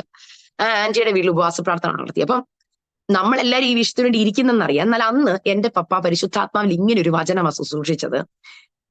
പ്രവാചകൻ സറാഫാത്തിൽ ചെന്നപ്പോ പറഞ്ഞൊരു വാക്കുണ്ടല്ലോ, നീ ഉണ്ടാക്കുന്ന ആദ്യത്തെ അട എനിക്ക് കൊണ്ടുപോവാം, പിന്നെ നീയും നിന്റെ മകനും കഴിച്ച് അഹോവൃത്തി കഴിച്ചുകൊള്ളുക എന്നുള്ള വചനം. ഈ വചനം ആത്മാവിൽ പപ്പ ഇങ്ങനെ ശുശ്രൂഷിക്കുക. ഇങ്ങനെ ശുശ്രൂഷിച്ചുകൊണ്ടിരുന്നപ്പോൾ ആ മീറ്റിംഗിൽ അറ്റൻഡ് ചെയ്ത് ഈ സഹോദരിയുടെ ഉള്ളിൽ പരിശുദ്ധാത്മാവ് ഇടപെട്ടു. പുള്ളിക്കാരിയുടെ വീടിന്റെ വസ്തു ആ ദിവസങ്ങളിൽ അവരുടെ കുടുംബ സ്വത്ത് വിറ്റിട്ട് പുള്ളിക്കാരിയുടെ ഉള്ള വീതം പുള്ളിക്കാരിക്ക് കിട്ടി ഇങ്ങനെ വെച്ചുകൊണ്ടിരിക്കുക. പെട്ടെന്ന് പരിശുദ്ധാത്മാവ് ഈ വചനം കേട്ട പുള്ളിക്കാരുടെ ഉള്ളിൽ ക്രിയ ചെയ്തു. നമുക്കാർക്കും അറിയത്തില്ല കുടുംബ സ്വത്ത് വിറ്റെന്നോ പുള്ളിക്കാരിക്ക് ഇത് നമ്മൾ അറിയുന്നില്ല. പക്ഷെ പരിശുദ്ധാത്മാവ് ഈ വചനം പറഞ്ഞപ്പോൾ ഈ പുള്ളിക്കാരി ഇത് ഏറ്റെടുത്തു. പുള്ളിക്കാരി പ്രാർത്ഥന കഴിഞ്ഞുകൊണ്ട് എന്റെ പപ്പായോട് പറഞ്ഞു, പാസ്റ്ററെ എന്റെ കുടുംബ സ്വത്ത് വിറ്റതിൽ നിന്ന് ഞാൻ ഒരല്പം തുക മാറ്റി വെച്ചിട്ടുണ്ടായിരുന്നു. ഈ വചനം കേട്ടുകൊണ്ടിരുന്നപ്പോൾ പരിശുദ്ധാത്മാവ് എന്നോട് ഇടപെട്ടു. ഞാന് അതിന്റെ വീതം തരാമെന്ന് പറഞ്ഞു 1 ലക്ഷം രൂപ അപ്പോ തന്നെ എന്റെ പപ്പാടെ കയ്യിൽ എടുത്തു കൊടുത്തു. ദൈവമക്കളെ, ഇനി വീണ്ടും വേണ്ടത് ഞങ്ങൾക്ക് 1 ലക്ഷം രൂപയും കൂടെ വേണം. അപ്പോൾ ഞങ്ങൾ പ്രാർത്ഥിച്ചുകൊണ്ടിരുന്നു. ദൈവമക്കളെ, നടന്ന അത്ഭുതം. ഒരു ദിവസം, അന്ന് എനിക്ക് ഫേസ്ബുക്ക് ഉള്ള സമയമാണ്. ഇന്ന് എനിക്ക് ഫേസ്ബുക്ക് ഇല്ല, എന്നാൽ അന്ന് എനിക്ക് ഫേസ്ബുക്ക് ഉണ്ട്. ഒരു ദിവസം ഞാൻ എന്നും രാവിലെ ഫേസ്ബുക്കിൽ വചനങ്ങൾ ഇങ്ങനെ ഷെയർ ചെയ്യും. അപ്പൊ ഒരു ദിവസം ഞാന് ഇങ്ങനെ ഒരു വചനം ഷെയർ ചെയ്തിട്ട് ഒരു കൊച്ചൊരു തോട്ട് അതിന്റെ താഴെ ഇങ്ങനെ ഷെയർ ചെയ്തിട്ട് പറഞ്ഞു, ഇന്ന് നിങ്ങൾ അനുഭവിക്കുന്ന വേദനകളുടെ നടുവിൽ അല്ലെങ്കിൽ പ്രയാസ നടുവിൽ ഈ വചനം നിങ്ങൾ വായിച്ച് ബലപ്പെടും എന്ന് പറഞ്ഞ് ഇങ്ങനെ ഒരു വചനം ഇങ്ങനെ അയക്കുക. നിന്റെ ഭാരം യഹോവയുടെ മേൽ വെച്ചുകൊള്ളുക, അവൻ നിന്നെ പുലർത്തും, നീതിമാൻ കുലുങ്ങി പോകാൻ അവൻ സമ്മതിക്കുകയില്ല. ഈ വചനം ഇതിട്ടു ഒരു 2 മിനിറ്റ് 3 മിനിറ്റ് കഴിഞ്ഞ് ഞാൻ പിന്നെ ക്ലാസ്സിൽ ഞാൻ പഠിപ്പിക്കാനൊക്കെ ആയിട്ട് പോയി. ഞാൻ അപ്പൊ ഫാസ്റ്റിങ്ങില്ല, ഞാനും ഹോസ്റ്റലിൽ ഫാസ്റ്റിങ്ങിന് ഇരിക്കും ഈ വിഷയത്തിന്റെ മേൽ. കാരണം ഞങ്ങൾ ഇവിടുന്ന് ഇറങ്ങിയാൽ ഞങ്ങൾക്ക് ഇനി പോകാൻ ഒരിടമില്ല, ചർച്ചിന് വേണ്ടി ഒരു ബിൽഡിംഗ് കിട്ടത്തില്ല, ഞങ്ങൾക്ക് ക്രൂഷ്യൽ ടൈം. അപ്പം 1 ലക്ഷം രൂപ കിട്ടി, ഇനിയുള്ള കുറച്ച് ദിവസങ്ങളും കൂടെ ഉള്ളൂ ഞങ്ങളുടെ മുമ്പിൽ. അപ്പൊ ഇത് നടക്കുമ്പോൾ എന്റെ മുമ്പിൽ ഇനി 3 ദിവസമേ ഉള്ളൂ. ഞങ്ങളുടെ കയ്യിൽ ആകെ 1 ലക്ഷം രൂപയെ കിട്ടിയിട്ടുള്ളൂ. ഇനിയും കിട്ടണം 1 ലക്ഷം രൂപ. ദൈവമക്കളെ, നടന്ന അത്ഭുതം. എന്റെ ഫോണിലേക്ക് അപ്പം എന്റെ മമ്മി എന്നെ വിളിച്ചിങ്ങനെ പറഞ്ഞു, മോനെ ശക്തമായിട്ട് പ്രാർത്ഥിക്കുക, ഇനി നമ്മുടെ മുമ്പിൽ കേവലം 3 ദിവസം. ഞാൻ വീട്ടിലിരുന്ന്, ഞാൻ ഹോസ്റ്റലിൽ ജോലി കഴിഞ്ഞ് റൂമിൽ വരും, ഞാൻ ആത്മാർത്ഥമായിട്ട് കർത്താവിന്റെ സന്നിധി, കർത്താവെ ഞങ്ങൾക്ക് വേണ്ടി പ്രവർത്തി, നിന്ദിക്കപ്പെടുവാൻ അനുവദിക്കരുത്, ദുഷിക്കപ്പെടുവാൻ അനുവദിക്കരുത്, കർത്താവിന്റെ അത്ഭുത പ്രവൃത്തി ഞങ്ങളെ കാണണം കർത്താവേ, ഇതൊരു വലിയ അത്ഭുതമായി ഞങ്ങളുടെ സഭയുടെ മുമ്പിൽ അങ്ങ് തെളി. കാരണം പുതിയ വിശ്വാസികളാ, അവരും വിശ്വാസ ജീവിതം എന്തെന്ന് പഠിക്കുന്നതേ ഉള്ളൂ. ദൈവത്തിന്റെ വലിയ കൃപയെ ഞങ്ങൾ പ്രാർത്ഥിച്ചുകൊണ്ടിരുന്നപ്പോൾ ഈ ഫേസ്ബുക്കിൽ ഞാൻ പോസ്റ്റ് ചെയ്തൊരു വചനം അന്ന് ഒരു വലിയ പ്രതിസന്ധിയുടെ നടുവിലായിരുന്നു ഒരു വ്യക്തി കാണാനിടയായിത്തീർന്നു. ആ വ്യക്തിയുടെ ജീവിതത്തിൽ കടന്നുപോയി പ്രതിസന്ധിയിൽ ഈ വചനം ഏറ്റെടുത്ത് അദ്ദേഹം പ്രാർത്ഥിച്ചു. അദ്ദേഹത്തിന്റെ ലൈഫിൽ ഒരു വലിയ മിറക്കിൾ. അത് എന്ന് എന്നോട് ക്ലിയർ ആയിട്ട് പറഞ്ഞില്ല. എന്നാൽ നടന്നത് എന്റെ ജീവിതത്തിൽ ഇനി എന്റെ മുമ്പിലുള്ളത് വെറും ലാസ്റ്റ് 1 ദിവസം. ഈ 1 ദിവസം സമയമുള്ളപ്പോൾ ഈ വ്യക്തി എനിക്കൊരു മെസ്സേജ് അയക്കുക. എനിക്ക് പേര് മാത്രമേ അറിയത്തുള്ളൂ, ഫോട്ടോ ഒന്നും ഇട്ടിട്ടില്ല. എനിക്കൊരു മെസ്സേജ്, പ്രൈസ് ലോർഡ് സിസ്റ്റർ. ഞാൻ പ്രൈസ് ലോർഡ് അയച്ചു. എന്നിട്ട് പറഞ്ഞു, സിസ്റ്ററെ എനിക്ക് സിസ്റ്ററോട് ഒന്ന് സംസാരിക്കണം. അപ്പം ഈ ഫേസ്ബുക്കിലൊക്കെ അൺനോൺ ആയ ഒരു പേഴ്സന്റെ ഒരു മെസ്സേജ് വന്നാൽ നമ്മൾ സാധാരണ അത് എടുത്ത് വായിക്കാത്തത് കൊണ്ട് ഞാൻ അത് കാര്യമാക്കിയില്ല.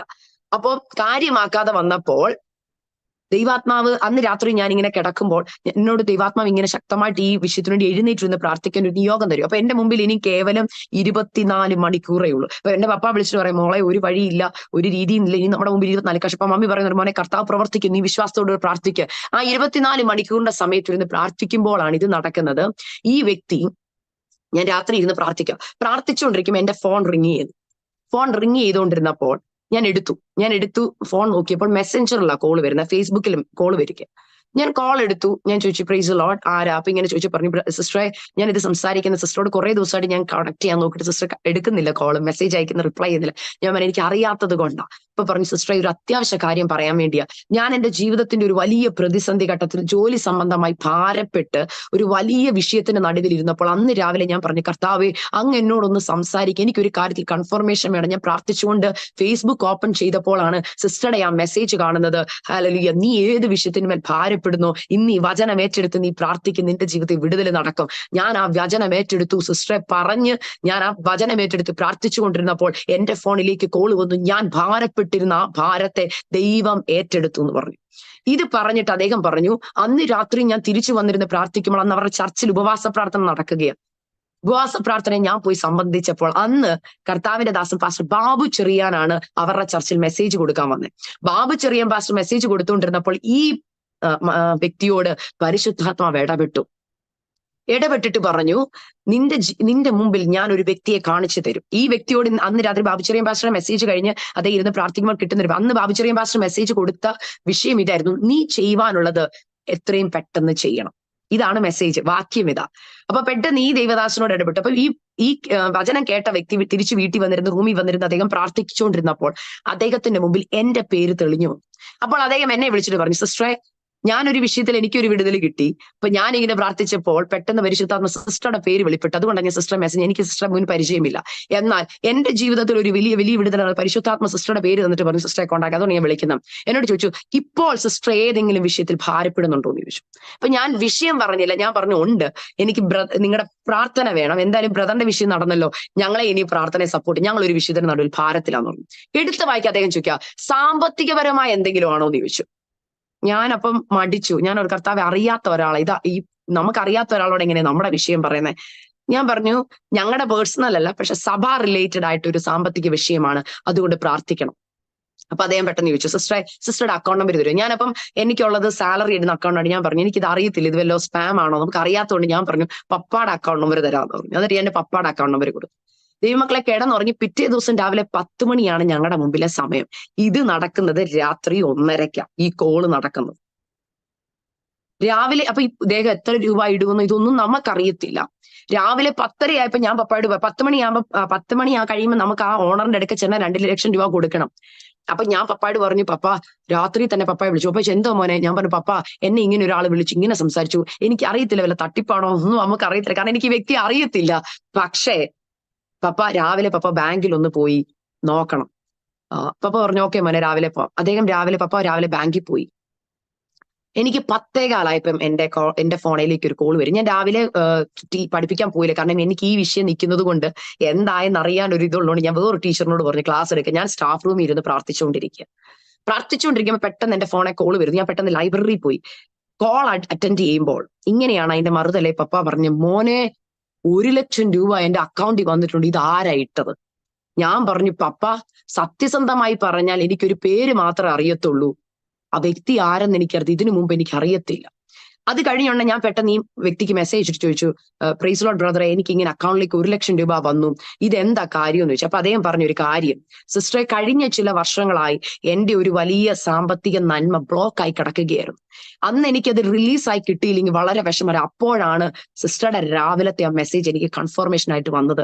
ഞാൻ അത് ഏറ്റെടുത്ത് പ്രാർത്ഥിച്ചു, കർത്താവേ അങ്ങ് പറഞ്ഞു എന്റെ ഭാരം അങ്ങയുടെ കൈ തരാം, ഞാൻ ഇന്ന് എന്റെ ഭാരം അങ്ങയുടെ തരുക. എനിക്ക് അദ്ദേഹത്തിന് BP കൂടുന്നു, സ്ട്രെസ് കൂടുന്നു, എന്നാൽ ഒട്ടും പ്രതീക്ഷിക്കാതെ എനിക്കൊരു വലിയ തുക എന്റെ കയ്യിൽ ദൈവം റിലീസ് ചെയ്ത് തന്നു. അതുകൊണ്ട് ഞാൻ അന്ന് രാത്രി പ്രാർത്ഥനയ്ക്ക് പോയപ്പോഴാണ് ബാബുചെറിയൻ പാസ്റ്റർ കൂടി ഈ ഒരു മെസ്സേജ് കേട്ടത്.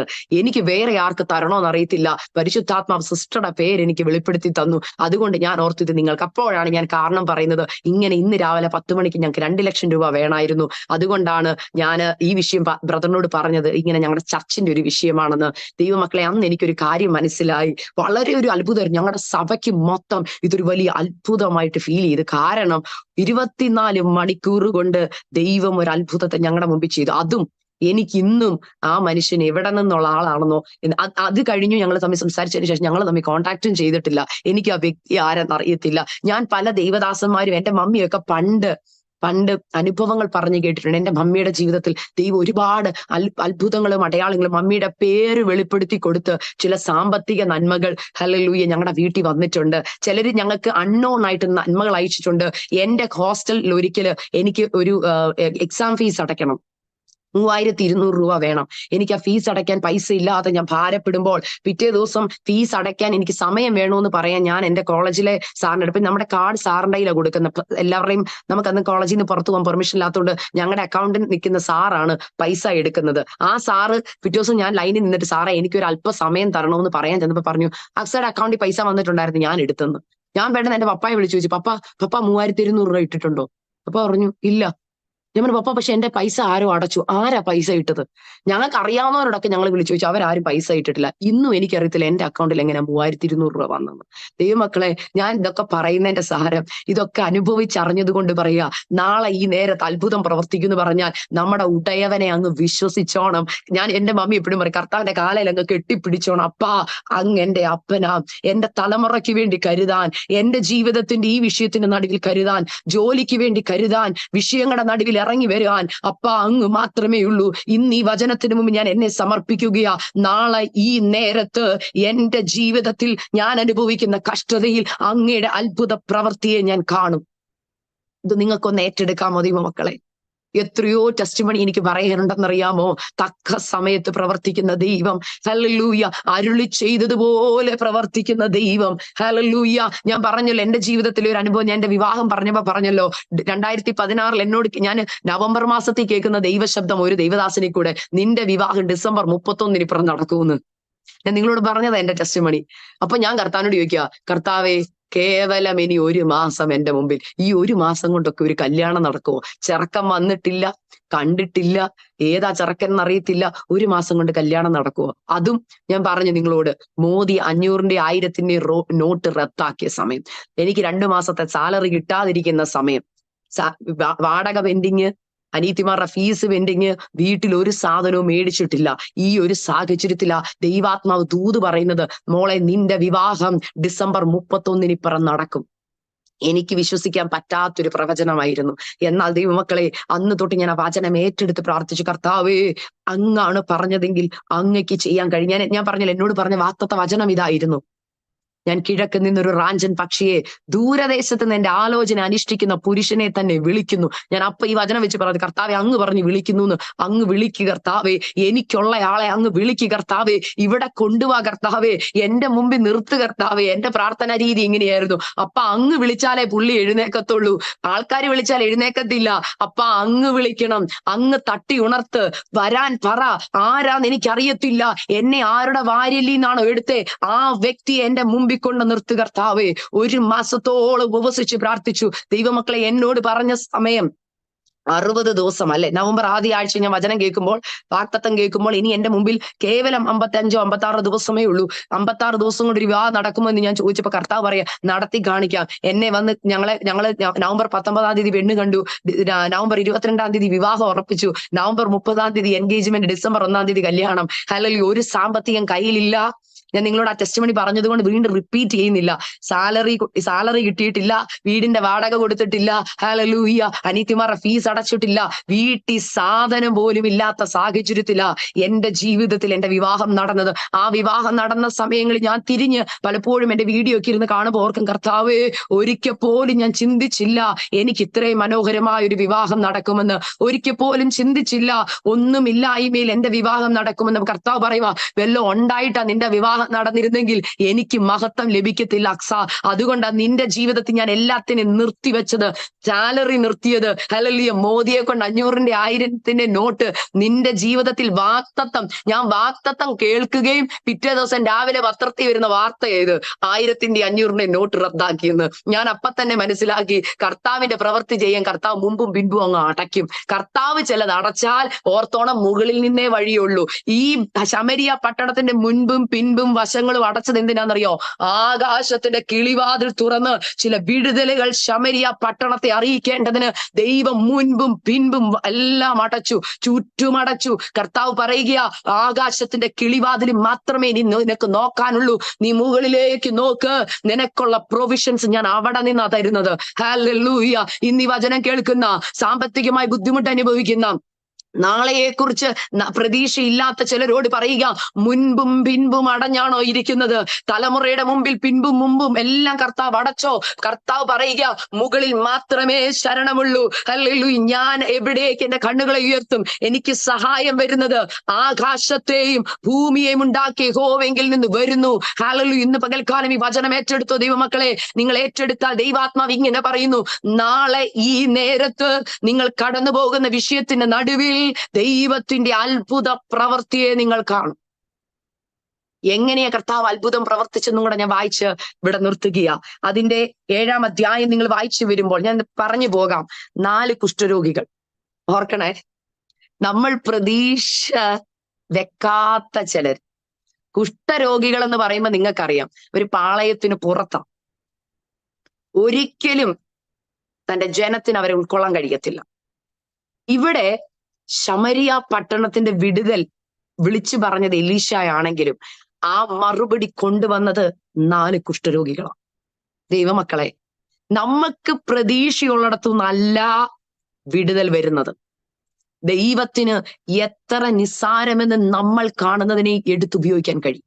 ഇവിടെ 4 കുഷ്ഠരോഗികൾ അവര് ഒരു തീരുമാനമെടുക്കുക, എന്തായാലും നമ്മൾ പട്ടിണി കിടന്ന് മരിക്കും, ശമരി ഇവിടെ കിടന്നാ മരിക്കും.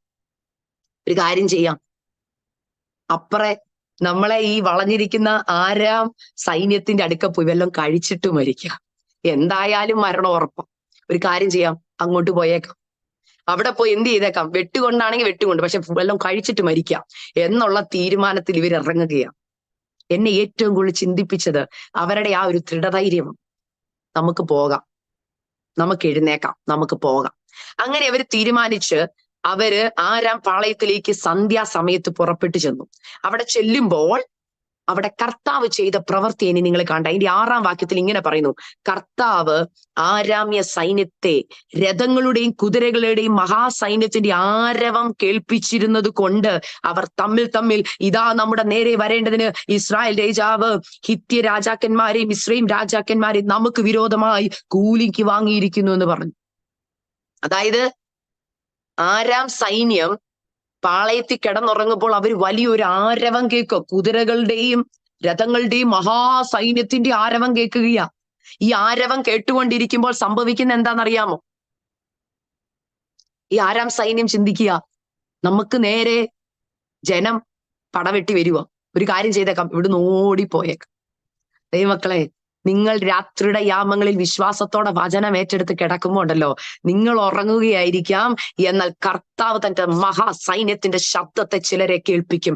ദൈവമക്കളെ, ഞാൻ എനിക്ക് ലോൺ കിട്ടിയ കാര്യം പറഞ്ഞപ്പോ പറഞ്ഞൊരു ടെസ്റ്റിമണി ഉണ്ടല്ലോ, രാത്രി ഒന്നും മോളെ ഞാൻ ഉറങ്ങിയിട്ടില്ല, ഞാൻ കിടക്കുമ്പോഴൊക്കെ നിന്റെ മുഖമായി എന്റെ ഫ്രണ്ടിൽ കൂടെ വന്നുകൊണ്ടിരുന്നത് പറഞ്ഞത് ഓർമ്മയുണ്ടോ? ദൈവമക്കളെ, ചിലരെ നിന്റെ മുഖത്തെ ദൈവാത്മാവ് ഓർപ്പിക്കും, ചിലതിനെ ഓടിക്കേണ്ടതിനാണെങ്കിൽ ഓടിക്കും, നിനക്കെതിരെ എഴുന്നേറ്റ് നിൽക്കുന്ന ചില ശത്രുക്കളെ ഹല്ലേലൂയ ഭയപ്പെടുത്തേണ്ടതാണെങ്കിൽ ഭയപ്പെടുത്തും. സൈന്യത്തിന്റെ ശബ്ദം കേൾപ്പിക്കേണ്ടതാണ് കർത്താവ് കേൾപ്പിക്കും. ഇവിടെ സൈന്യം വന്നെന്നല്ല പറയുന്നത്, കർത്താവ് ആരാമ്യ സൈന്യത്തെ ആരവം കേൾപ്പിച്ചുവെന്ന വെറും കേട്ടുകേൾവിയേ ഉള്ളൂ. ആ കേൾവി കേട്ടപ്പോ തന്നെ ശത്രു സൈന്യം ശമരിയ പട്ടണത്തിൽ നിന്ന് ഓടിപ്പോവാനിടയായി തീർന്നു. നിന്നെ ഇതുവരെ വളച്ചുകൊണ്ടിരുന്ന അല്ലെങ്കിൽ ബുദ്ധിമുട്ടിച്ചുകൊണ്ടിരുന്ന ചില ശത്രു സൈന്യത്തിനെ ഓടിക്കുവാൻ കർത്താവിന് മാത്രമേ കഴിയത്തുള്ളൂ. ഇന്ന് ഈ വചനം ഏറ്റെടുക്കുമ്പോൾ പരിശുദ്ധാത്മാവ് പറയുക, വർഷങ്ങളായി പിടിച്ചു വെച്ചിരിക്കുന്ന, വർഷങ്ങളായി കെട്ടിവെച്ചിരിക്കുന്ന, തലമുറയെ കെട്ടിവെച്ചിരിക്കുന്ന സൈന്യത്തെ, നോട്ടമിട്ടിരിക്കുന്ന സൈന്യത്തെ, കുടുംബത്തെ നോട്ടമിട്ട് ശത്രു സൈന്യത്തെ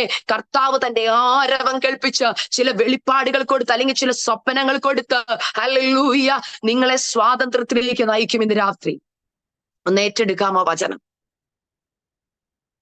ഒന്ന് ഏറ്റെടുക്കാമോ? കർത്താവിന് അസാധ്യമായിട്ട് ഒന്നുമില്ല. ഇവിടെ സംഭവിച്ചത്, ഈ കുഷ്ഠരോഗികൾ ചെല്ലുമ്പോൾ പാളയം വേക്കന്റാ, അവിടെ ആൾക്കാരാരുമില്ല. ഇവർ കയറി ചെന്ന് പാളയത്തിന്റെ അകത്ത് എന്നിട്ട് അവർ ഭക്ഷണം കഴിച്ചു. അവർ ചെല്ലുമ്പോൾ വെള്ളിയും പൊന്നും വസ്ത്രങ്ങളും ഒക്കെ എടുത്തു.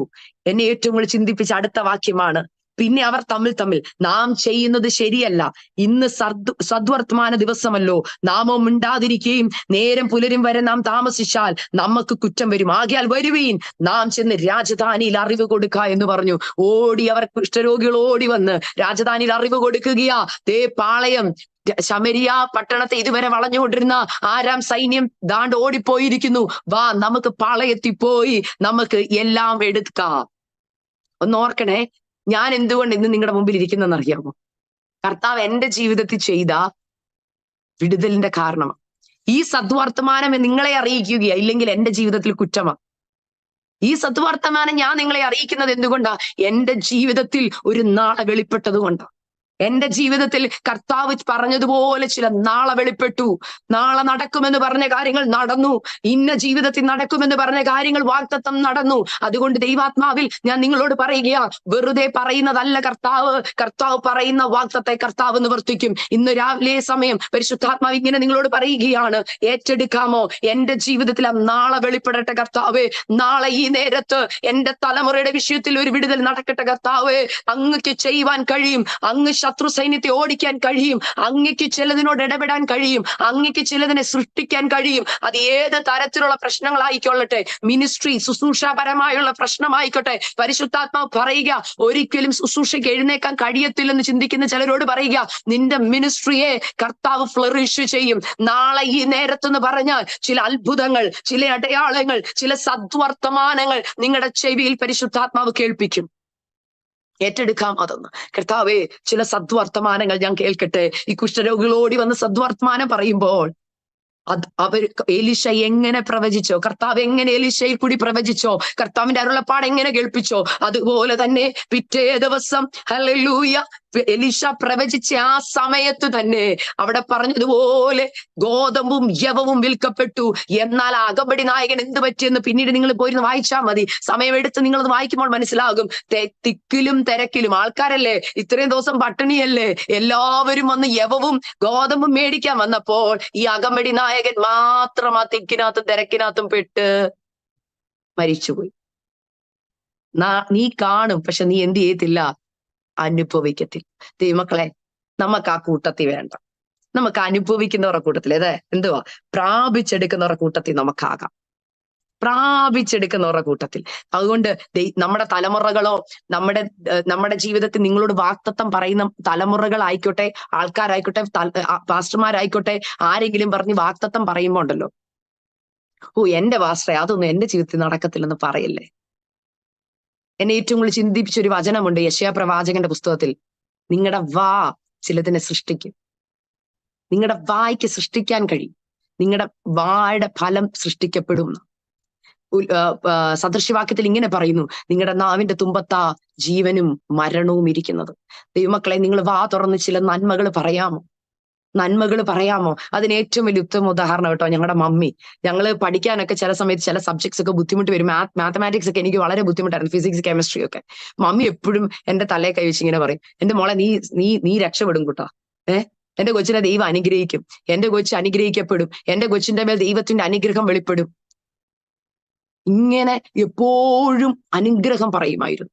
എന്റെ കുഞ്ഞിന്റെ ഭാവി ദൈവത്താൽ അനുഗ്രഹിക്കപ്പെടും. ഞാൻ പറഞ്ഞു, മമ്മി പക്ഷെ തോക്കുമെന്ന് പേടി, ഭയങ്കര പാടായിരുന്നു എക്സാം. മമ്മി പറഞ്ഞു, മോനെ നീ വാ തുറന്നൊന്ന് പറഞ്ഞുകൊണ്ട് നടക്കാമോ, ഞാൻ ജയിക്കും, എന്റെ കർത്താവ് എനിക്ക് ജയം തരും. ഞാൻ പിന്നെ എക്സാം കഴിയുന്ന ദിവസം തൊട്ട് ഇങ്ങനെ പറയും, ഞാൻ ജയിക്കും, ഇന്ന സബ്ജക്റ്റിൽ എനിക്ക് ഇത്ര മാർക്ക് തരും, എന്റെ കർത്താവ്. എന്റെ കൂട്ടുകാരികളൊക്കെ വന്ന് പറയും, അക്സ പ്രതീക്ഷയൊന്നും വേണ്ട കേട്ടോ, ഭയങ്കര പാടാ exam, it is so hard, നീ പാസ്സാവത്തില്ല, നമുക്ക് ബുദ്ധിമുട്ടാ. പക്ഷെ എനിക്ക് ഇപ്പോഴും ഓർമ്മ, നഴ്സിംഗിന്റെ ഒക്കെ കാലഘട്ടത്തിൽ ഞാൻ ഇന്നും എന്റെ എക്സാം കഴിഞ്ഞ് വന്നിട്ട് ഞാൻ ആ സബ്ജക്ട് കയ്യിലെടുത്തിട്ട് പറയും, no, I will win.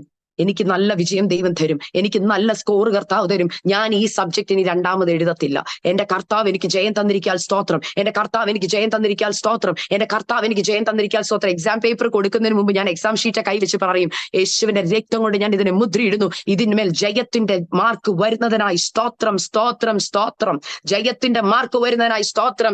Exam എഴുതിക്കൊണ്ടിരിക്കുന്ന പ്രിയ കുഞ്ഞുങ്ങളോട് പരിശുദ്ധാത്മാവിൽ ഇങ്ങനെ ഞാൻ ദൂത് പറയുക, നിങ്ങളൊന്ന് പോസിറ്റീവായിട്ട് പറയാമോ? നിങ്ങളുടെ നെഗറ്റീവ് സാഹചര്യത്തെ നോക്കി അയ്യോ നശിച്ചു പോകും, തീർന്നു പോകും എന്ന് പറയാതെ ഉയർത്തി പറയണം, കർത്താവിന്റെ മക്കളാണ് ഞാൻ. നമുക്ക് വെറും വാക്ക് പറയാൻ പറ്റത്തില്ല, കാരണം കർത്താവിന്റെ സീലുള്ള തലമുറയെ ദൈവമക്കളെ നമ്മൾ എപ്പോഴും ഓർക്കണം, നമ്മൾ ആരെന്ന്. നമ്മളെ കുറിച്ച് ദൈവം പറയുന്ന വാക്കിതാണ്, ഞാൻ കർത്താവിന്റെ മകളാ, കർത്താവിന്റെ മകളാ.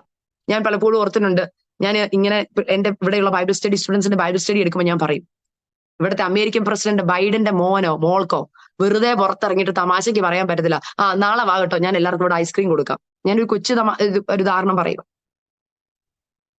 ബൈഡന്റെ മോൻ തമാശ പറഞ്ഞാന്ന് ഓർത്ത് ആരും പോകാതിരിക്കത്തില്ല. ബൈഡന്റെ മോൻ പറഞ്ഞതായതുകൊണ്ട് നാളെ എല്ലാവരും ലൈനായിട്ട് അവിടെ പോയി നിൽക്കും വൈറ്റ് ഹൗസിന്റെ മുമ്പിൽ. എന്തുകൊണ്ടാ? അയ്യോ അത് ഞാൻ എന്റെ മോൻ തമാശ പറഞ്ഞാന്ന് പറയുമോ? അവര് പറയും ബിക്കോസ് ബൈഡന്റെ മോൻ ആയതുകൊണ്ട് ഞങ്ങൾക്കത് തമാശയായിട്ട് എടുക്കാൻ പറ്റത്തില്ല, ഞങ്ങളത് സീരിയസ് ആയിട്ട് എടുത്തെന്ന് പറയും. ഇതുപോലെ നമ്മൾ ദൈവത്തിന്റെ മക്കളാ, നമുക്ക് തമാശ പോലെ പറയാവോ നടക്കത്തില്ലെന്ന് പറഞ്ഞാൽ നടക്കത്തില്ല. എന്നാൽ നിങ്ങളൊന്ന് പോസിറ്റീവായിട്ട് പറയോ എന്റെ ജീവിതത്തിൽ അത്ഭുതം നടക്കും എന്ന് പറഞ്ഞാൽ പിശാചിന് പിന്നെ നിങ്ങളെ പിടിച്ചു വെച്ച് പോരാടിക്കൊണ്ട് നിൽക്കാൻ കഴിയത്തില്ല. കാരണം നിങ്ങൾ പ്രൊഫസൈസ് ചെയ്യുക, നിങ്ങൾ പ്രവചിക്കുക നിങ്ങളുടെ വിഷയത്തെ നോക്കിക്കൊണ്ട്. ഇന്ന് ഈ രാത്രി സമയം കേട്ടുകൊണ്ടിരിക്കുന്ന ദൈവമക്കൾ ഈ വചനം ഒന്ന് ഏറ്റെടുത്തിട്ട് പറയാമോ, നാളെ ഈ നേരത്ത് എന്റെ വിഷയത്തിന്റെ മേൽ ഒരു വിടുതൽ നടക്കും. നാളെ ഈ നേരത്ത് എന്റെ തലമുറയുടെ വിഷയത്തിന്മേൽ വിടുതൽ നടക്കും. നാളെ ഈ നേരത്ത് എന്റെ മിനിസ്ട്രി ലെവലിൽ ഒരു ബ്രേക്ക് ത്രൂ നടക്കും. നാളെ ഈ നേരത്ത് എന്റെ രോഗവിഷയത്തിന്മേൽ ഒരു ബ്രേക്ക് ത്രൂ നടക്കും. നാളെ ഈ നേരത്ത് എന്റെ ജീവിതത്തിൽ ഒരു മിറക്കിളിനെ എന്റെ കർത്താവ് ചെയ്യും.